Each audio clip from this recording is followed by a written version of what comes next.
this number. Yeah. You know, like 1033 and 1033A. For C, for 1C, again, they're looking for physical inventory shortages or other unusual amounts.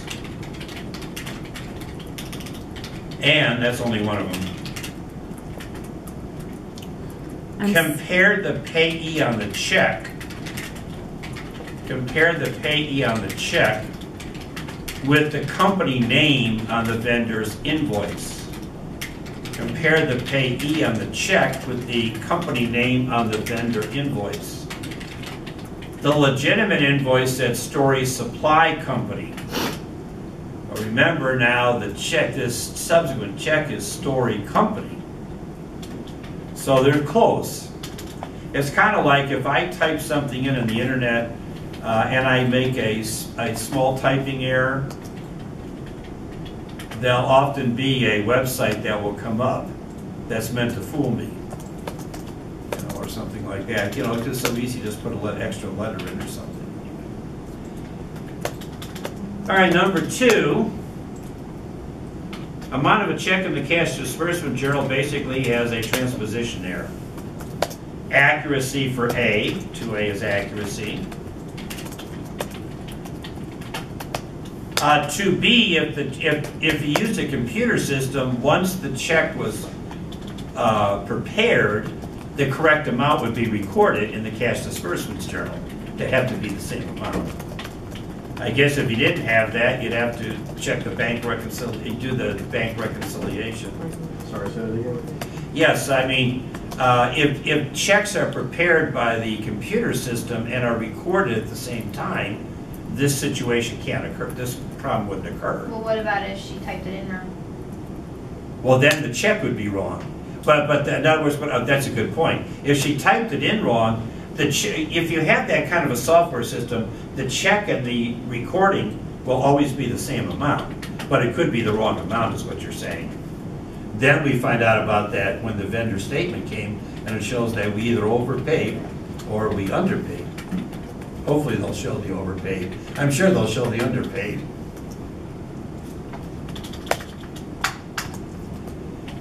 And for part C is the bank reconciliation would demonstrate that.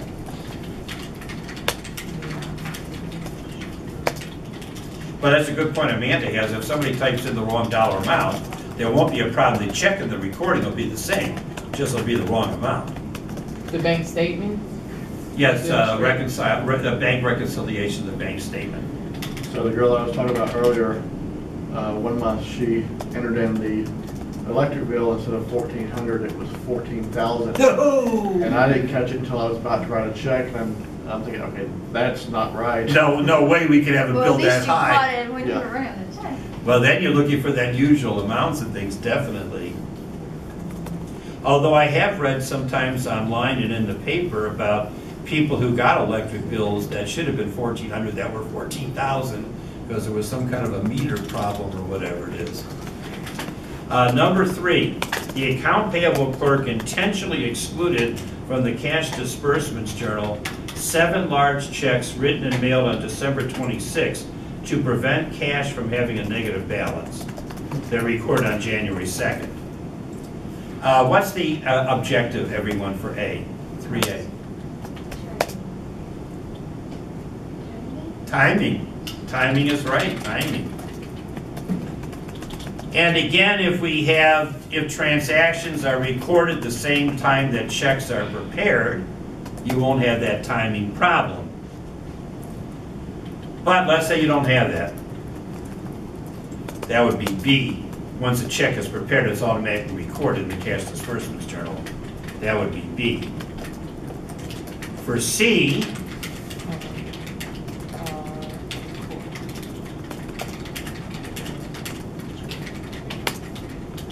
trace the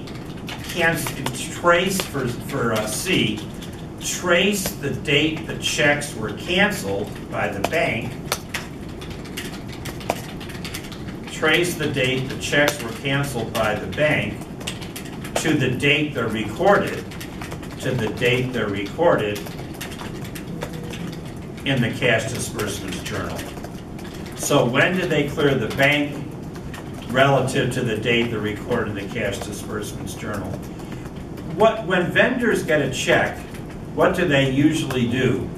Cash it. Cash it right away, that same day. So you want to look for that lag again to detect this type of, now this would be a fraud.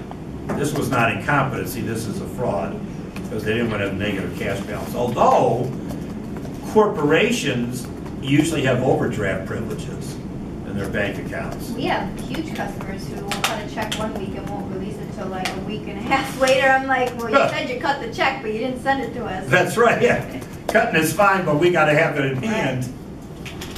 Okay, number 4, each month a fraudulent receiving report is submitted to accounting by an employee in the receiving department. A few days later, he sends an invoice for the quantity of goods ordered from a small company he owns and operates in the evening. A check is prepared and the amount is paid when the receiving report and the vendor's invoice are matched by the account payable clerk. Timing includes? Actually, it's occurrence. A is occurrence, or existence if you prefer that term.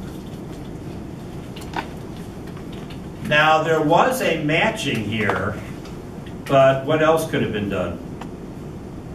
Physical inventory check. Oh, that's an interesting point. One thing that I don't see referred to here is there's no purchase order. So could you require that there be an appropriate purchase order included with the receiving report? And follow what Amanda said, see if any inventory was actually received. Because I'm assuming here there was no inventory received. So, but you should have to have a legitimate authorized purchase order to include with the receiving report and the vendor invoice. Well, yeah, and also on the receiving report, what's the addresses on the receiving report? Is it, oh, well, he made fraudulent ones, right? Although I wouldn't be surprised if it had a P.O. box number as opposed to a street address. I'm just talking about like, I don't know, delivery slip or whatever. You can't fake that, can you? Oh, you mean like a bill of lading or something? Yeah. Okay, well, that's a good point too. And that's something else that you could have attached to prove that the item was actually received. You know, so you could have the now, although I assume if a receipt report occurs, normally, you know, the items were legitimately sent. You're saying there's a receipt report, but nothing was received, so there's no bill of lading from like FedEx. Right. Because there was no, that's a good point. That's another thing that would highlight it.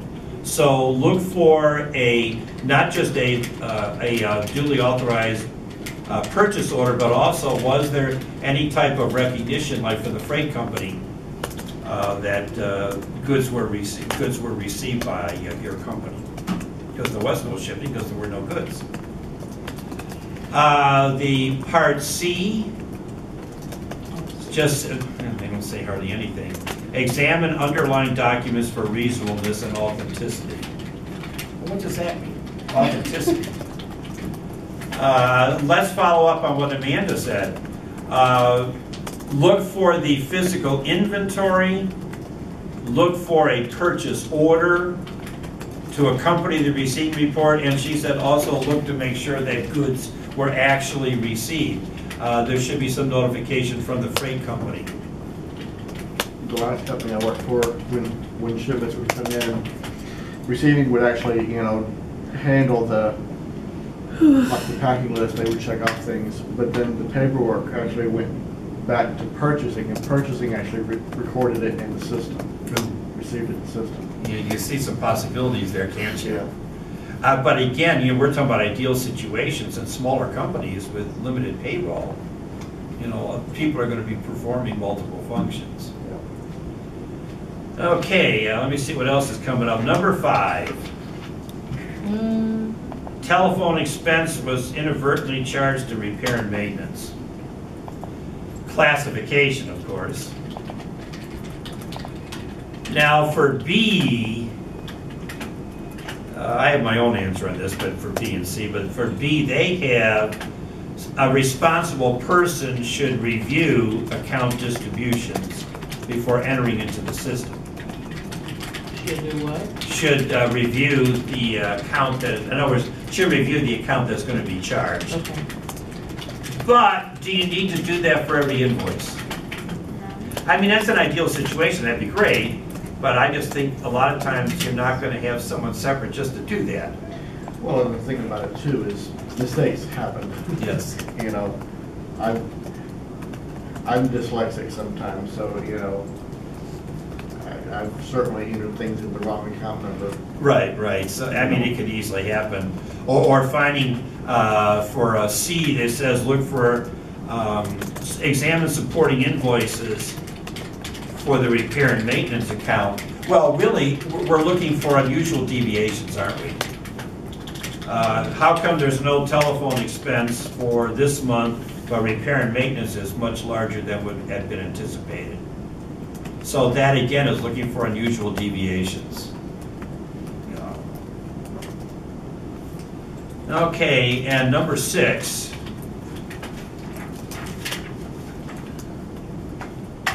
Acquisition of materials are often not recorded until several weeks after the goods are received because receiving doesn't forward receiving reports to accounting. This is the one I remember. And then when the vendors are demanding payment, then somebody seeks it out. Well, it's timing. 6A is timing, of course. And the obvious for B is what? Receiving reports should be sent immediately to accounting.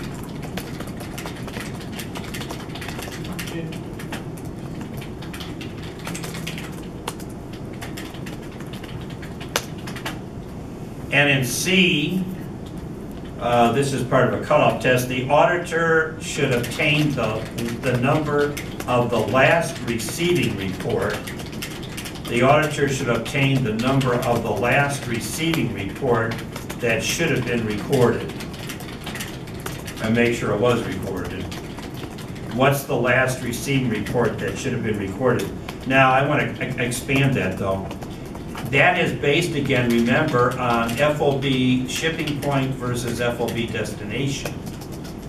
If it's FOB shipping point, goods may not be received until the subsequent period, but that's a recorded purchase and obligation in the prior year. So that's the only thing the model answer doesn't really address is, if it's FOB destination, fine, but FOB shipping point is a more common term. And you're talking about the purchaser here, not the seller. If you're the seller, of course, it's the shipping order document. Lena, you're having a problem back there.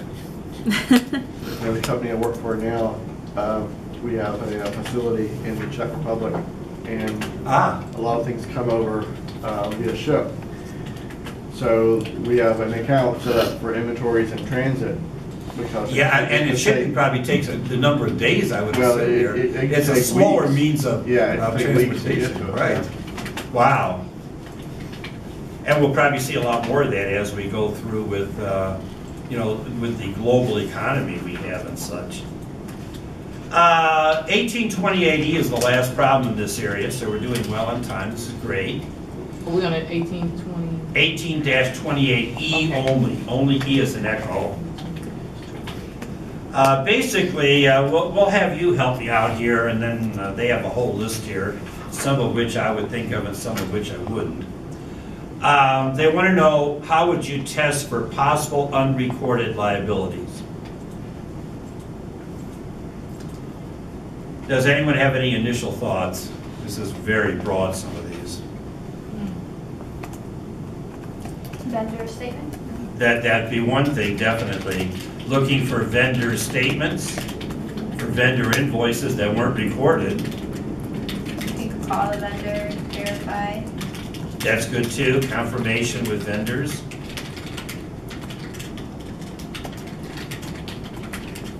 Some of these, we've been talking about acquisition and payment cycle. Some of these I never would have thought of. Status of tax returns for prior years still open. We've been talking about purchasing, haven't we? But tax returns for years still open. That can be significant. Remember, for years, some of you have shared tax with me, at least 3 of you in the room here. And remember, I handled IRS audits for a large corporation. And we never had a no change audit. The argument would be to try and make the deficiency as low as possible. But I mean, let's face it, there's that possible liability, right? Because of the IRS, a result of the IRS audit. Discussion with employees. Let me comment on that a second too. Be wary. Some of the information may be incorrect. Certain people will know what you're looking for and will make sure that you don't hear that information they want to keep silent. But other employees may share information that's erroneous. So watch out. Management representations they have down, management representations. Is it still A or B? This is all E. This is members only E. So just discussion with employees? Discussion with employees is all they had down here. This is all 1828, we're only doing part E. And then management? The representations from management. Now, I'm assuming they mean management, not employees, but because they're at the upper echelon. Remember here at DeVry, there are no advisors, faculty, etc. We're all colleagues. Colleagues. They We had a big meeting about that, where everyone's now a colleague, though, part of the meeting. So I had the meeting at the Chicago campus, by the way, this week. It lasted an hour and a half. They had a salad bar, which was nice, though. After it was over, I talked to somebody, and then I talked to Mike Homels today, and they had the meeting for Addison, and I talked to Mary Wallback, and no one still knows where we stand. So It was so unclear. So is Professor Rodriguez, is he a senior chair now or no? Well, the big gist is that there are no on-site faculty and online faculty. There's one faculty now. And I think I might have mentioned this to you. On-site faculty are going to have to teach more online, and online faculty are going to have to teach on-site. And their visiting professors are going to have new responsibilities. Now, supposedly, some of them will get more money. Right now, all they'll do is teach and grade, and that's it. Try and get them to attend a meeting, they want to get paid or they won't come. I have some who help me judge capstones, but this term I've only got Greg. No one else would volunteer. So their function is going to be expanded, but so should their compensation. But everything else seemed to be unclear. There was some questions about assignments, who's getting what courses are going to be offered. None of those were addressed, so it was hard because we're there for an hour and a half.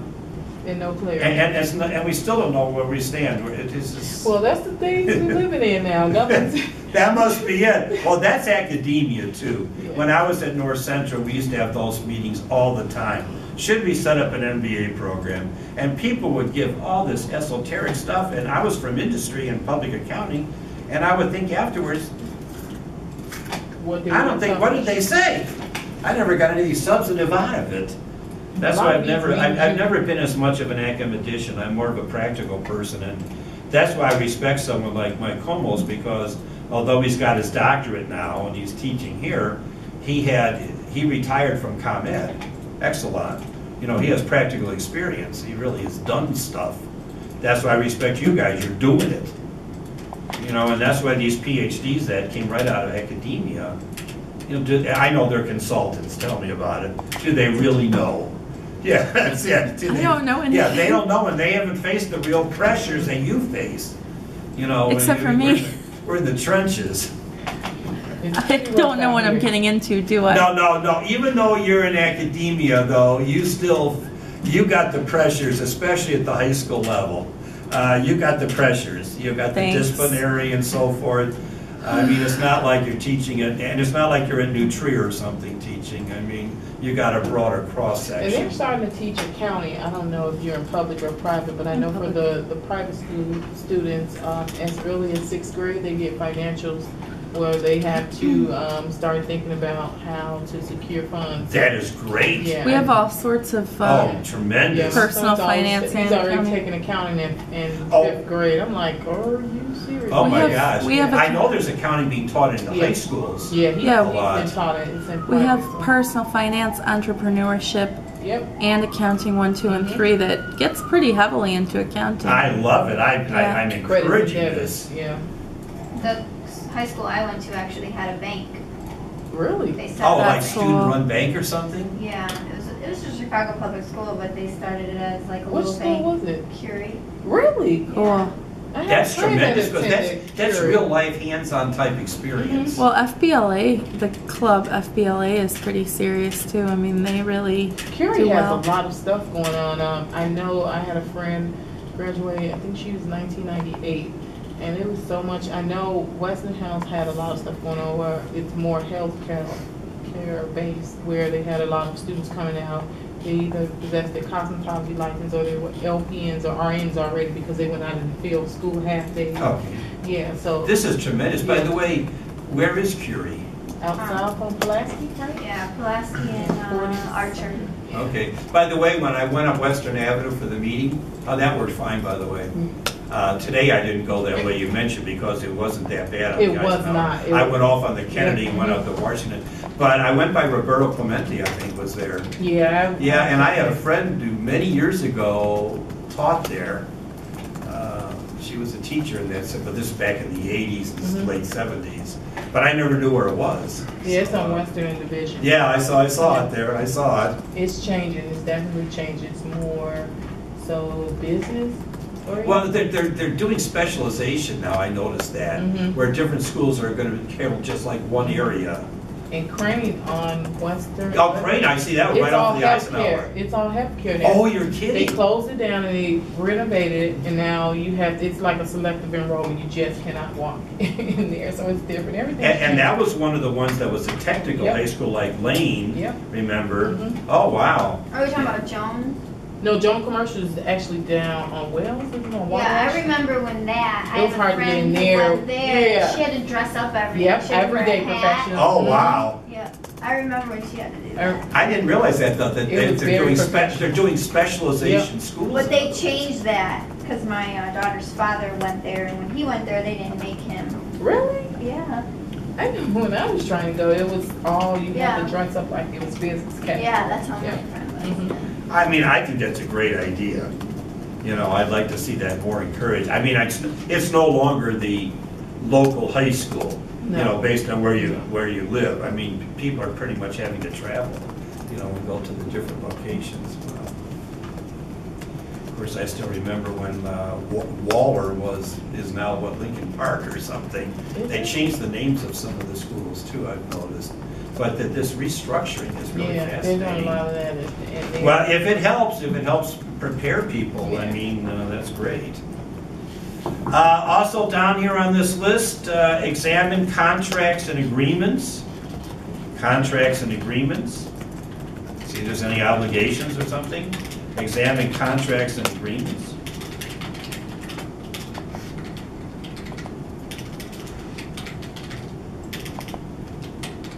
Compare account balances with preceding year. Compare account balances with preceding year. That's the old horizontal vertical type, isn't it?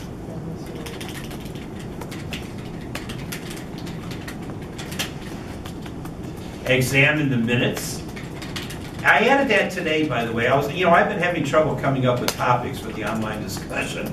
So I put that in there. What's the significance, or why would, although minutes were in an earlier chapter, why, at the completion of the audit, why are you examining the minutes? Or why would you even be looking at minutes that are after year end, after the year that you're auditing?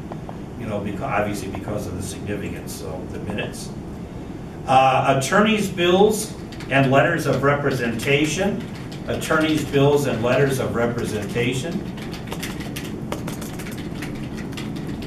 By the way, this is in the last chapter that I want to make sure we have time for today. You always have to consult with 3 categories of attorneys. What are the 3 categories of attorneys? Tax. Oh, that's it. Thank you. You know what? But that's not what I meant. But thank you. That made me feel good, Amanda. That made me feel good. The attorneys they've dealt with in the prior year, attorneys they're dealing with in the current year, and attorneys they deal with in the subsequent year.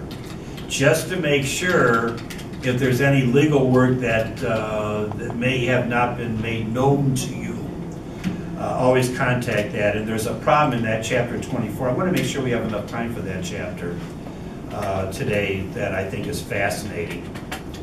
If you have anything else in here, let me see. Correspondence with principal suppliers. Correspondence with principal suppliers. And I would add just one more, a broader one I'm going to put in. Performing cutoff tests.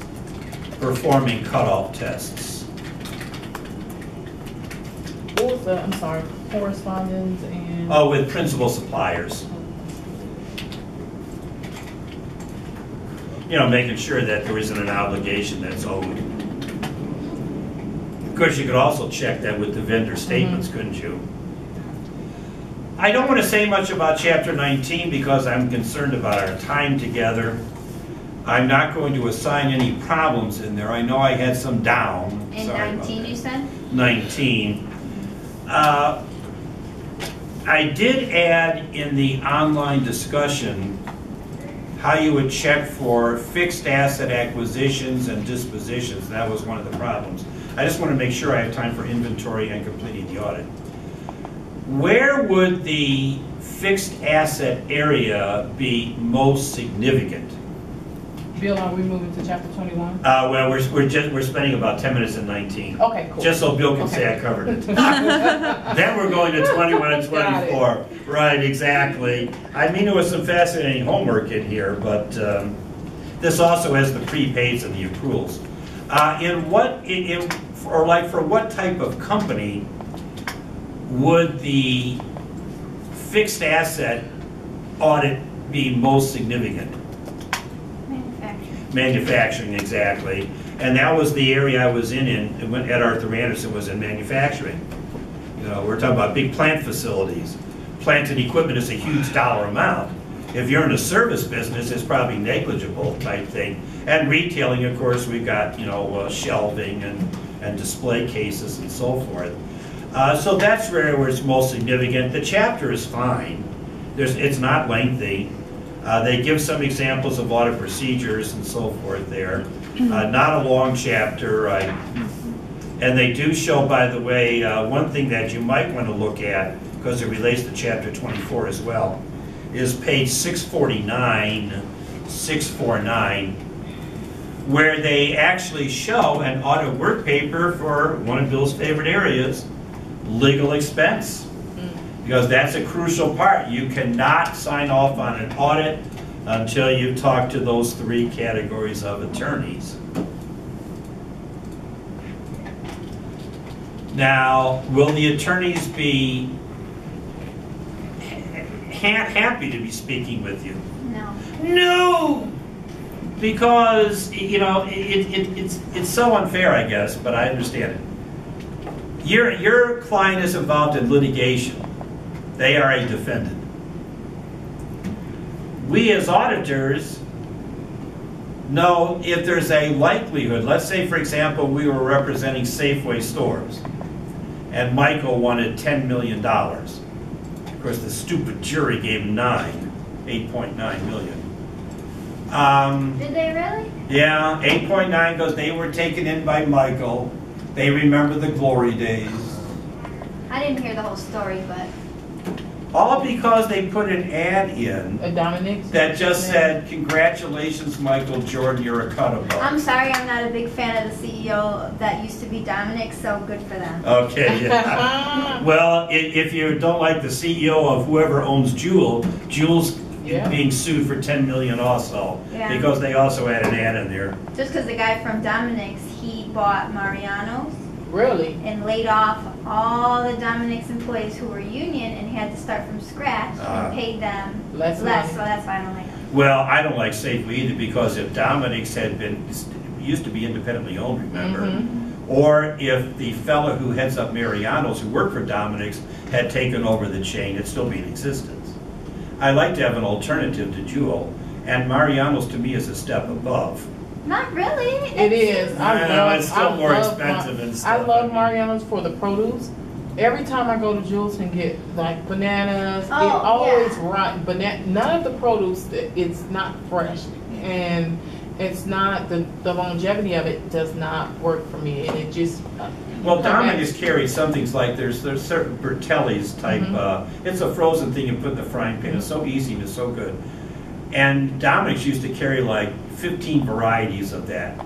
Jewel carries 5, Yeah. and the ones I like they don't carry. And some of the stuff I don't recognize the name a repetition. It's Like some brand? confidence. You really don't know who's in Jewel and where it's coming from. All this off-brand stuff. I don't know who Yeah. with what. So now I'm Well- there researching while I'm trying to buy it because my son is allergic to certain things, so I have to make Well, sure. you're so- especially yeah, careful about yeah. ingredients and things. Well, I miss Dominic's. And I noticed, by the way, at the 2 Dominic's that were within like 5 minutes of my house, there were 2.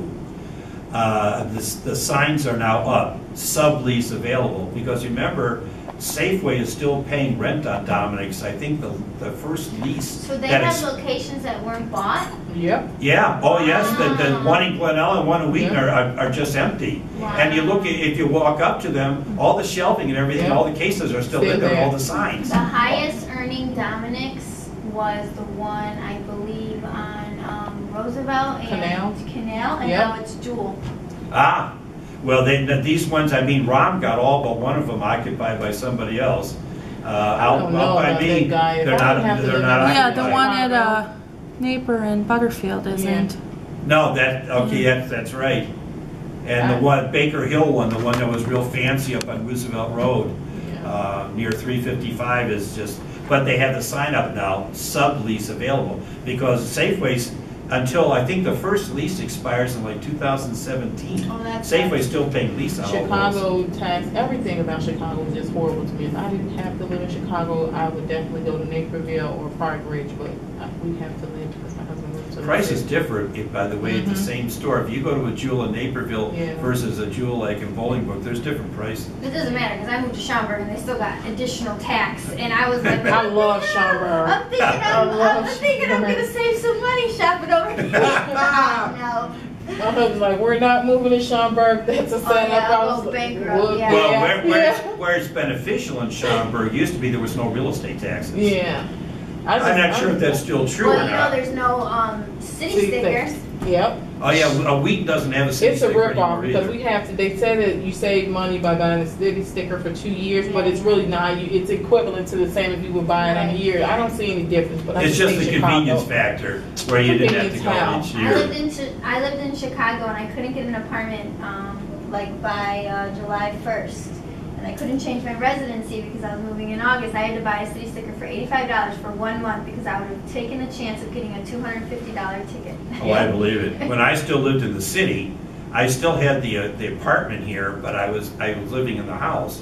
But I was still here. My lease was still on, and Wheaton sent me a ticket saying you should need to buy a sticker. But I said, but I'm still living. I have 2 residences, and I'm still sleeping at the Lincoln Park place. Right. And they said, no, you got to pay Well, where us. was your car registered? Wherever your car is registered. I don't think I didn't think I had changed it yet, but they got word of it. Maybe I had. Yeah. Maybe I had transferred it. So I had dual citizenship. Yeah, wherever it's registered is where they. Exactly. That's what they usually charge you for. Anyway, look at that page 649 on legal expense, please.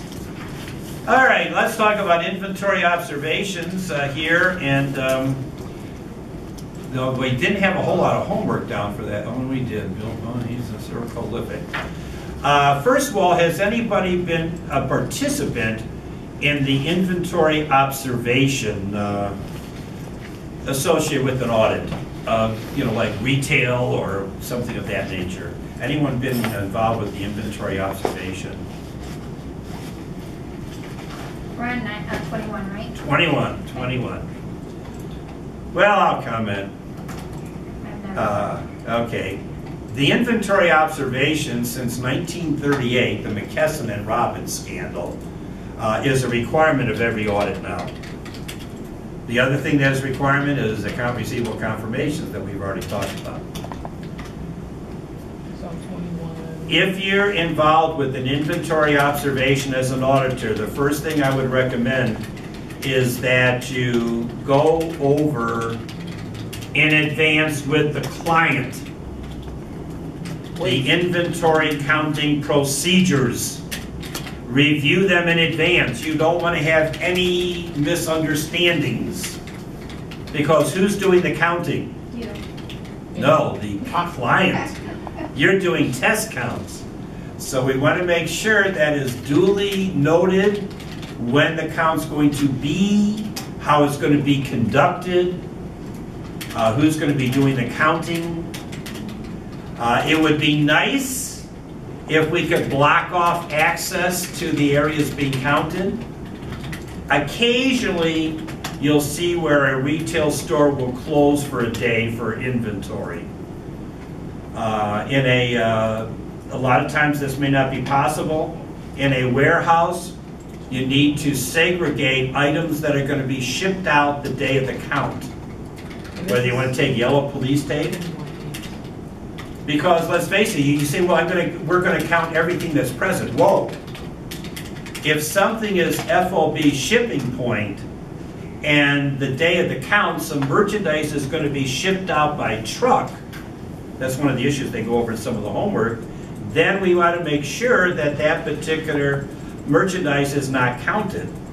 Now, at the end of the day, if it's still there, then we should count it and not record the sale. See what I'm getting at? So it's FOB shipping point. Our client is the seller. Goods that they're going to ship out that day should be in a separate area, roped off, and that should not be counted because those sales should be recorded. Okay. If at the end of the day that merchandise is still there, then don't record the sale and count the inventory. Inventory that's going to come in during the day should be counted. Now, it mentions in the text that ideally we should have no activity at the loading dock on the day of the inventory count. But if a big 18-wheeler comes up to the loading dock and you say, well, come back tomorrow with your load, they're going to tell you where you can get off. Because obviously they need to unload and then move on. You know. So be careful about that type situation. You have competent inventory counting teams. So, yes. I'm sorry. So you said that you have to count inventory that will be coming in, but you wouldn't count it until it's actually until there, it actually right? arrives. So That's right. The end of the day, you count it if it's there. Right. The big issue is the inventory that's going out. Right. This is not 21.8, is it? Oh, I'm not. Okay. No, I'm just talking in general. Okay. Then we may have to skim over it. Some of this may be addressed in those homework problems. Other issues. No one's. You've been involved with tagging or anything? No, hardly. Okay, all right. We did that in, because I used to work for Menards. All right, there you go. Can you tell us a little about the tagging procedure? They didn't really have a great tagging All right, procedure, to be honest with you. But okay, we have pre-numbered tags that are going to be placed on the merchandise. We also have a lot of times now we have these electronic reading devices where we can input the information. In the old days, in Bill's era, you would have a count sheet and then you would also record on the tag. The two inventory counting teams should not count in unison for obvious reasons. They should start in opposite areas, for example, of the warehouse, so we have independent counts. You want to make sure everything is tagged. Watch out in the counting procedure. Let's say this room were filled with cartons supposedly containing valuable furs. Well, geez, it's going to be hard to get to those boxes in the back over there by the wall, so we'll just count the ones in front. Is that acceptable? no. No. Because if I'm going to overstate inventory, the boxes that are going to be empty or are going to have only rags in them are the ones that are going to be the least reachable. So so you have to make sure you have to count all the inventory, even if something is less accessible. You might need a forklift to get things off of high shelves and so forth to make sure it's there.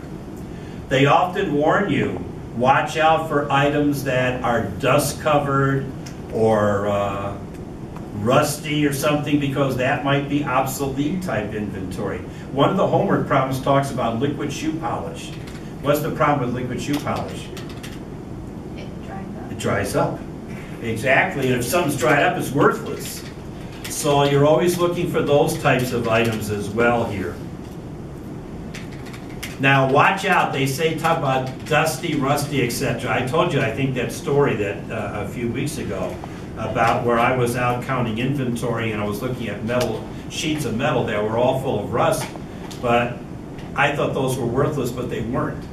They took one of the sheets down and put it into a sandblasting type furnace, and then it was nice and shiny. So what do So you you have to do? be cautious. So as an inventory person or auditor looking at the inventory, and if it is worthless, what would you do? You need to indicate that it needs to be written down to a lower cost or market, or maybe down to a scrap value. Now, you yourself might be aware of some things. Like if a company had a bunch of VCRs, you know those have no value whatsoever. A VCR DVD player maybe, but more limited even there. But if you're looking at electronic chips or something, it becomes more difficult because you're not a specialist in that area. If you need specialists to evaluate some items, then you need to make arrangements for them to be part of the count. One of the things I mentioned in the online discussion is, what if you have a box of parts? Let's say like nuts and bolts. Are you going to count them individually? No, what do you normally do there? I don't know, but I know what we did. Yeah. Right, I know what one of the owners did at the last company, because we had a lot of that kind of stuff. Right. If a full box, had 500 in it, he would take the empty box over to the scale and weigh it. That's what we do. Don't laugh. Weighing. Yes, you weigh it. Yeah, that is what is done, so he did it correctly. Because otherwise it wouldn't be worth the time that it took to... Well, it's a weighing. It's a weighing process here, so you know approximately how many are in there for a particular full box. Well, first off, it always annoyed me that we would sell one bolt, but I know, well. One bolt? At Menards, we had to account for every little freaking elbow. Well, Ace Hardware, that they have, yeah. Ace Hardware is the little nuts and bolts and nails, and you can buy individual ones and screws and stuff. But we were a wholesale distributor. Oh, wholesale, supposedly. We shouldn't be selling individual No, you're not the Ace Hardware Right. or the Menards. Right. What do you do if it's like a tank full of liquid? Isn't there a way to measure that? Did you ever notice that the gas stations sometimes have this? They have, looks like a long yardstick, but it's not that wide. Mm-hmm. And they'll dip it down, they'll put it down into the tanks. Yeah. So you do something like that. You also gotta, Bill does not like height. But I remember on one audit that I was not involved in, there were like grain silos. And you can check the grain down below, but what if part of it is empty?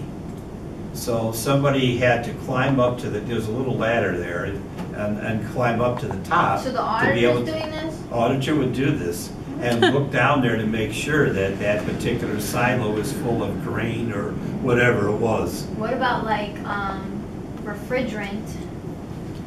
Or I don't think refrigerant is open, is it? No. No, it may be sealed.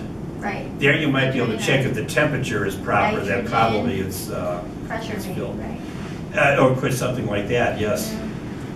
Yeah. There's all kind of interesting things. At Arthur Anderson, you had to wear a suit all the time.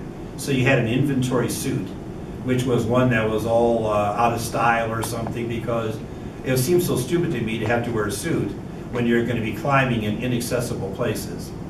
But it was Yeah, not I one of like your good that. suits. What about women with dresses?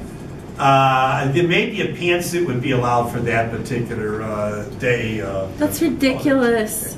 So auditors get sued all the time and have to climb in grand size. Yeah, forget that. Not They gonna get do that. sued all the time.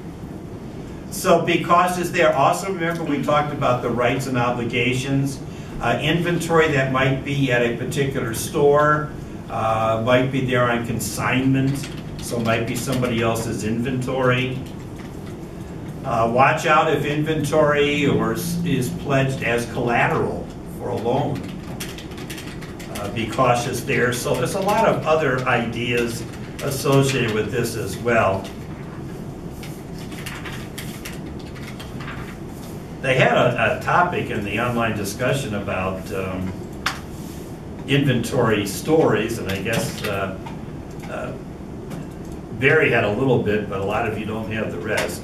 On page 694, the middle column is kind of interesting. Select a random sample of tag numbers and identify the tag. This is page 694, table 21-2. A random sample of tag numbers and identify the tag with the number attached to the actual inventory. They talk about making sure everything is tagged. There was a problem in the homework that says somebody made a mistake on a tag, so they tore it up and threw it away. No, no, no, no. They're pre-numbered. You got to count for every number in the sequence. Account for used and unused tags to make sure none are lost or intentionally omitted. Record the tag numbers for those that are used and unused for follow-up. You're going to count. You're going to do test counts to see if they agree with the counting that's done by client personnel. You'll compare those physical counts with the perpetual inventory master file. Will they always be in agreement?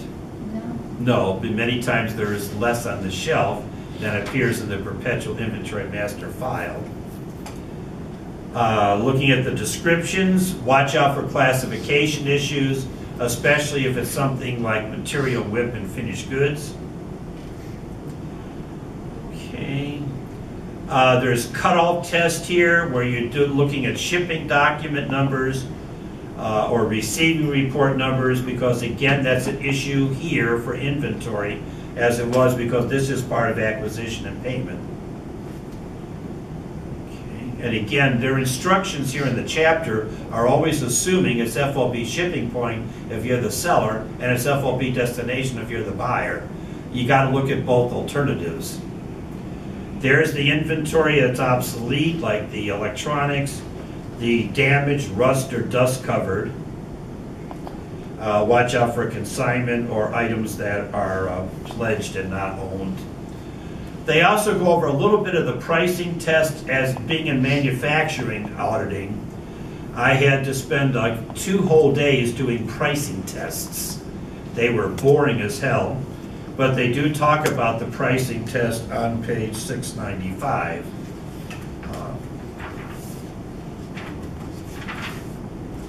All right, let's look at some of the problems here in 21. Okay, 21-8. What page you on? Let me see. I want to see which ones I want to go over here. I haven't found it yet, so I'm still seeking. 700? 700. They're asking here about how you detect slow-moving or obsolete items. 21-8. 21-8. Dust. Okay. Well, yes. Look for those. They're dust and rust covered and so forth. That certainly would be part of it. Or in inaccessible locations. If it's an inaccessible location, there's not much activity there. If there's spider webs, that might be an indication something hasn't moved recently. So that we have several ideas here. That would be one, looking at where the inventory is located. Is it covered in dust? Is it covered in rust? Is it in an inaccessible location? But watch out, because remember my rusty plate story. Another right here, we talked about the VCRs. It said obtain a sufficient understanding of the client's business. Even we will know items that are obsolete. For example, remember when we switched to digital TVs? They were still analog TVs that were being sold, big screen ones, for cheap prices. But those require a converter box. I have 2 old TVs like that have converter boxes up in bedrooms on my 2nd floor. And you do get all the channels, the regular channels, although I don't get channel 2 on one of them. You just don't get the cable channels. But I mean, analog TVs that were still being sold like 4 years ago obviously would have limited value. Review perpetual inventory records. Here's another one. Review perpetual inventory records for slow-moving items. Boy, we haven't sold one of those in 2 years. Review perpetual inventory records for slow-moving items.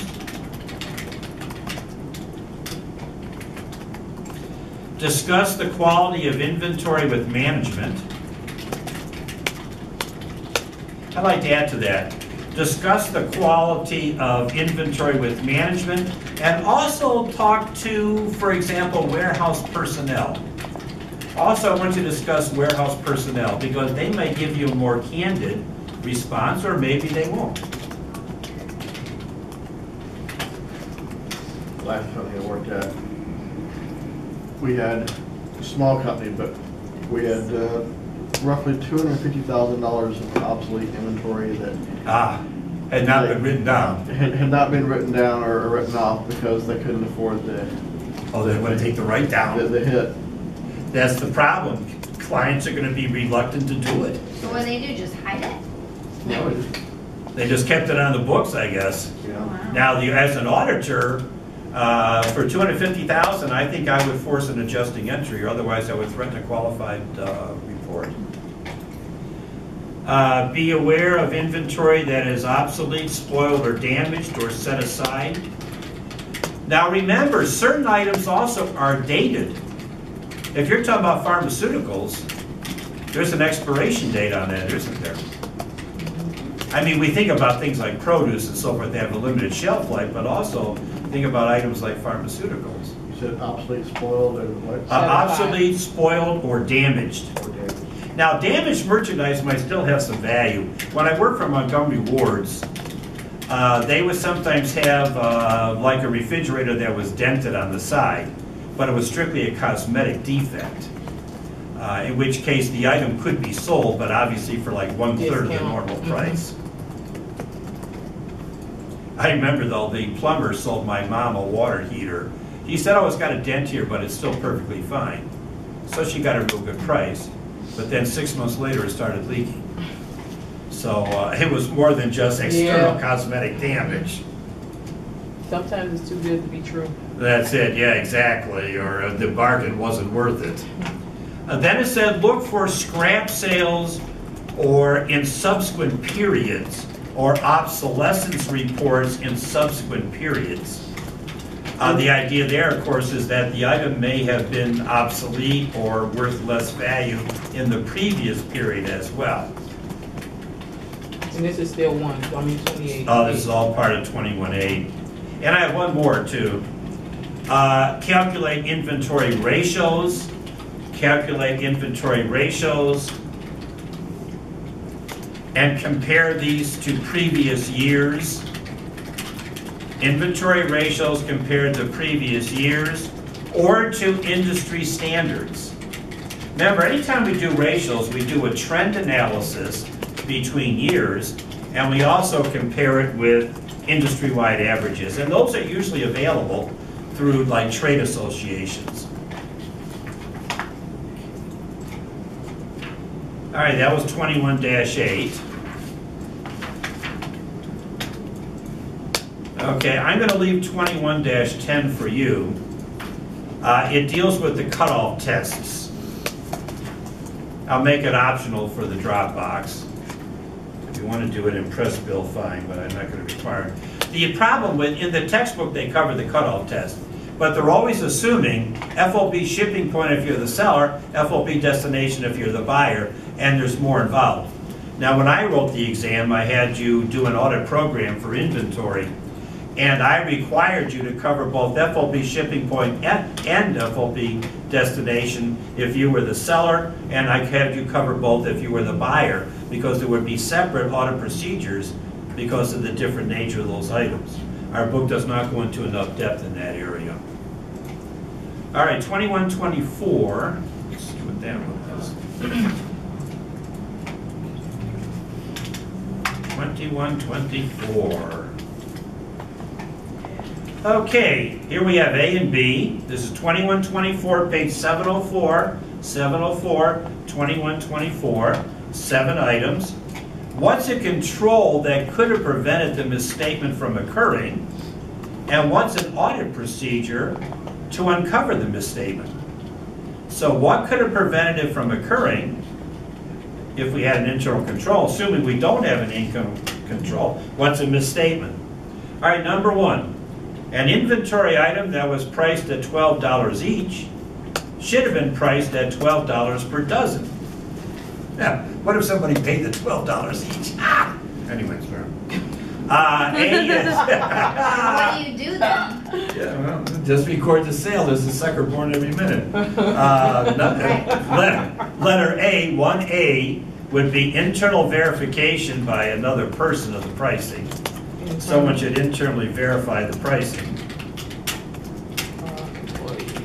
Internally verify the pricing. And I'm not sure if B will help, but 1B is examine vendor invoices.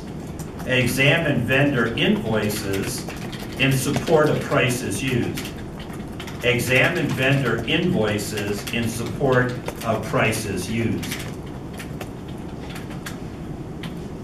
Number 2, in taking the physical inventory, the last shipments for the year were excluded from inventory and were not included as a sale until the subsequent year.